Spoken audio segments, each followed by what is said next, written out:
Hi friends, जय जगन्नाथ। तो मोर शुभकामना लंच संगे है कि डिनर संगे आपण फुलकोबी बहुत प्रकार आइटम कर खाई सारे।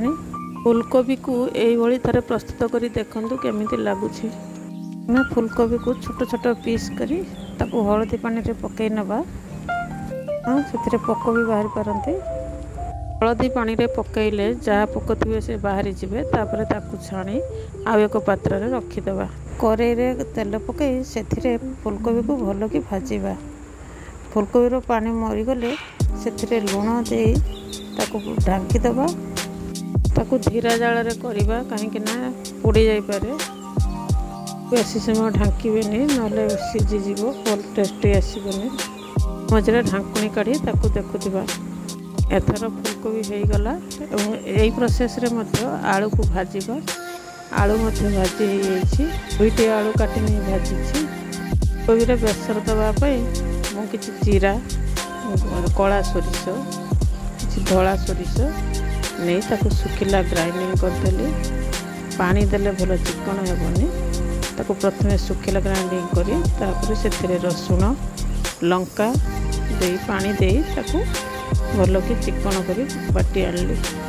फुलकोबी देवाई खंडे आंबुल मु 10 मिनट बतरे नहीं। गोटे बिलाती नहीं ग्राइंडिंग कर गोटे हो दीटा हो परिवार क्वांटिटी अनुसार नहीं ग्राइंडिंग करेंगे। गैस ऑन करी कड़ाई किसी तेल दे से फुटण फुटेदवा। फुटी आसले से गोटे पियाज काटी रखी पकईदे। पुनः गोटे कि दुईटी निजर परिवार क्वांटिटी अनुसार देखी पकईबे। पियाज रे किसी लुण देदेबा। लुणटा पकईदे पियाज नरम हो भाजी से बेसर देदेबा। बेसर पकई बेसी समय कषानी ना पिता लगे। मीडियम जाल भाजवा। से अल्प हलदी पकाइबा पकई कषि नवा। तापर ग्राइंडिंग कर रखि बिलाती को से पकईदे। कषि नवा। वीडियो केमी लगे कमेंट माध्यम जनइबे। लाइक शेयर सब्सक्राइब करेंगे। टे कलर गुंड ऐड करदे।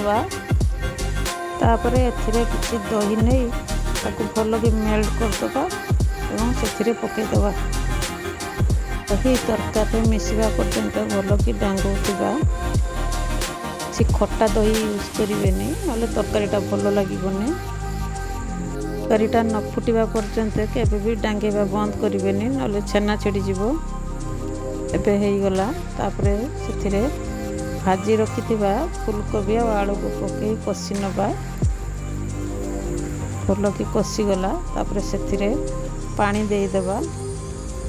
परिवार क्वांटिटी अनुसार पानी देबे। ताको अल्प समय ढांकी काढ़ीदेवे। तरकारी रे बेसी खट्टा दही यूज करेंगे भल लगेनि कहीं आंबुल पड़ो खट्टा करदेव। आलू सीझी आसलानी। तापर भिजाई रखि आंबुल को से देदेबा। आंबुल टारू भल कि धोई लुण बाहर करदे ना तरकारी लुणिया हो। 5 मिनिट पर्यंत छाड़ीदे। से टिके खट्टा बाहरी आसले भल लगे। एबे प्रस्तुत हो गला आमर कोबी बेसर। या रुटी और भात संगे खाई परिबे।